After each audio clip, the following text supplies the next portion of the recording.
अपनी आयातों की बेहतर योजना बनाने के उद्देश्य से मैं संगत नियमों में आयातित इनपुट के अंतिम उपयोग की समय सीमा 6 महीने से बढ़ाकर 1 वर्ष करने का प्रस्ताव करती हूँ।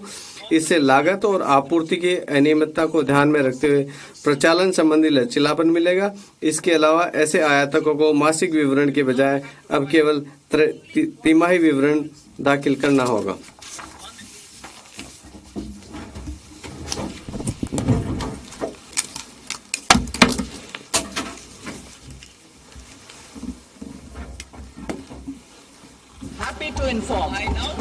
अब मैं अपने प्रत्यक्ष कर प्रस्तावों पर आती हूँ।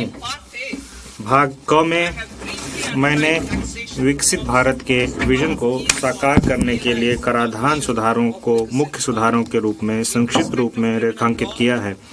आपराधिक विधि के संबंध में हमारी सरकार ने हाल ही में भारतीय दंड संहिता के स्थान पर भारतीय न्याय संहिता को अधिनियमित किया है। मुझे इस सम्मानित सदन और देश को यह बताते हुए हर्ष हो रहा है कि नया आयकर विधेयक भी न्याय की इसी भावना को आगे बढ़ाएगा। यह नया विधेयक अध्यायों और शब्दों की दृष्टि से वर्तमान विधि की अपेक्षा आधे से कम एवं पाठ रूप में सुस्पष्ट और प्रत्यक्ष होगा।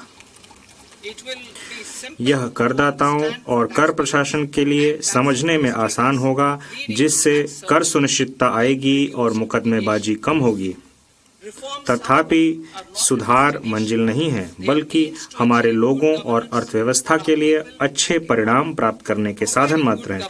सुशासन प्रदान करने के लिए प्रक्रियाशील होने की आवश्यकता होती है।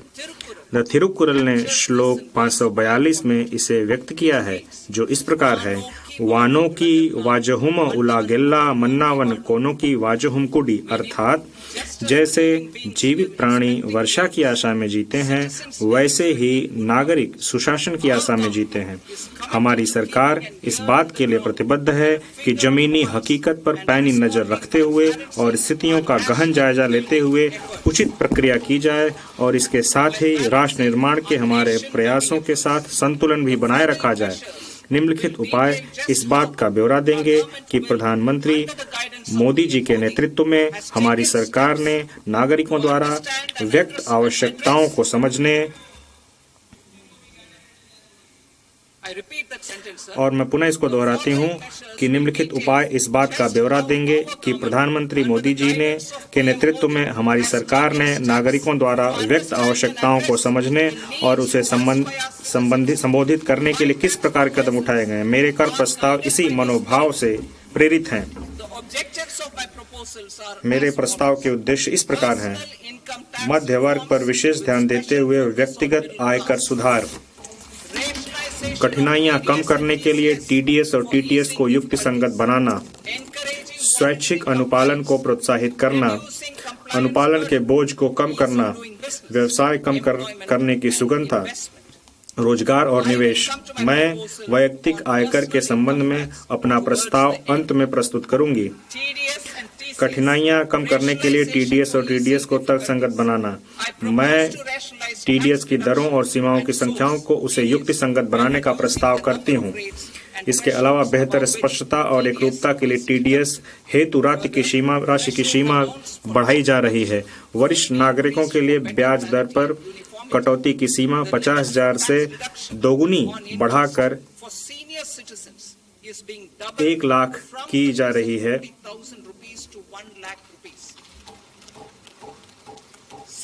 इसी प्रकार किराए पर टीडीएस के लिए वार्षिक सीमा जो कि 2.40 लाख से बढ़ाकर 6 लाख कर दी गई है।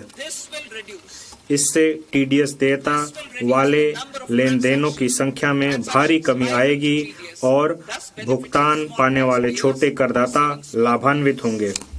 भारतीय रिजर्व बैंक की उदारीकृत धन संप्रेषण स्कीम के अंतर्गत धन संप्रेषणों पर टीसीएस की सीमा को 7 लाख से बढ़ाकर 10 लाख कर दिया गया है। मैं शिक्षा प्रयोजनों के लिए उन धन संप्रेषणों पर टीसीएस को हटाने का प्रस्ताव भी करती हूं, जहां ऐसे धन संप्रेषण निर्दिष्ट वित्तीय संस्था से लिए गए ऋण से हों। माल बिक्री से जुड़े हुए किसी भी लेन देन पर टीडीएस और टीसीएस दोनों लागू किए जा रहे हैं। अनुपालन से जुड़ी हुई कठिनाइयों से बचने के लिए मैं टीसीएस को हटाने का प्रस्ताव करती हूं। मैं यह भी प्रस्ताव करती हूं कि अब उच्च टीडीएस कटौती के प्रावधान केवल गैर पैन मामलों पर ही लागू होंगे। जुलाई 24 में विवरणी दाखिल करने की नियत तारीख तक टीडीएस के भुगतान में विलंब और गैर आपराधिक कर दिया गया था। मैं टीसीएस प्रावधानों के लिए भी इसी छूट का प्रावधान करने का प्रस्ताव करती हूं।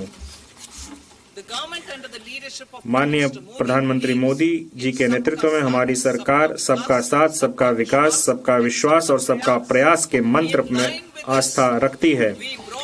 इसी के अनुरूप हम उन करदाताओं द्वारा स्वैच्छिक अनुपालन किए वर्ष 2022 में विवरणी को अद्यतन करने की सुविधा लेकर आए, जिन्होंने सही आय की सूचना देने में चूक की हो।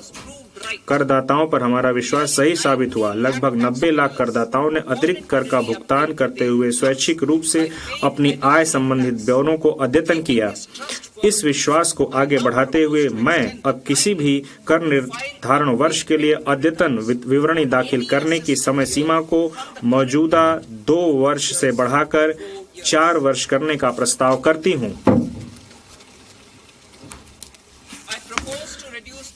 मैं छोटे धर्मार्थ न्यास संस्थानों की पंजीकरण की अवधि को बढ़ाकर 5 वर्ष से 10 वर्ष करके ऐसी संस्थाओं के अनुपालन संबंधी बोझ को कम करने का प्रस्ताव करती हूं। यह भी प्रस्ताव किया जाता है कि धर्मार्थ संस्थाओं द्वारा अपूर्ण आवेदनों को दाखिल किए जाने जैसी छोटी चूक के अत्यधिक गंभीर परिणाम न हों। वर्तमान में करदाता कतिपय शर्तों को पूरा करके ही अपने स्वामित्व वाली संपत्तियों के लिए 0 वार्षिक मूल्य का दावा कर सकते हैं। करदाताओं को हो रही कठिनाइयों को देखते हुए बिना शर्त के ऐसी 2 संपत्तियों के लाभ की अनुमति प्रदान करने का प्रस्ताव किया जाता है। मैं अंतरण मूल्य की प्रक्रिया को कारगर बनाने और वार्षिक जांच का एक विकल्प मुहैया कराने हेतु 3 वर्षों की ब्लॉक अवधि के लिए अंतर्राष्ट्रीय लेन देन के मामलों में आर्म्स लेंथ मूल्य निर्धारण करने हेतु एक योजना शुरू करने का प्रस्ताव करती हूं। यह योजना सर्वोत्तम वैश्विक पद्धतियों के अनुरूप होगी। अंतर्राष्ट्रीय कराधान में विवादों को कम करने और निश्चितता को बनाए रखने की दृष्टि से सेफ हार्बर नियमों के दायरे को विस्तार किया जा रहा है। वर्तमान में अनेक वरिष्ठ और अति वरिष्ठ नागरिकों के पास बहुत पुराने एनएसएस खाते हैं।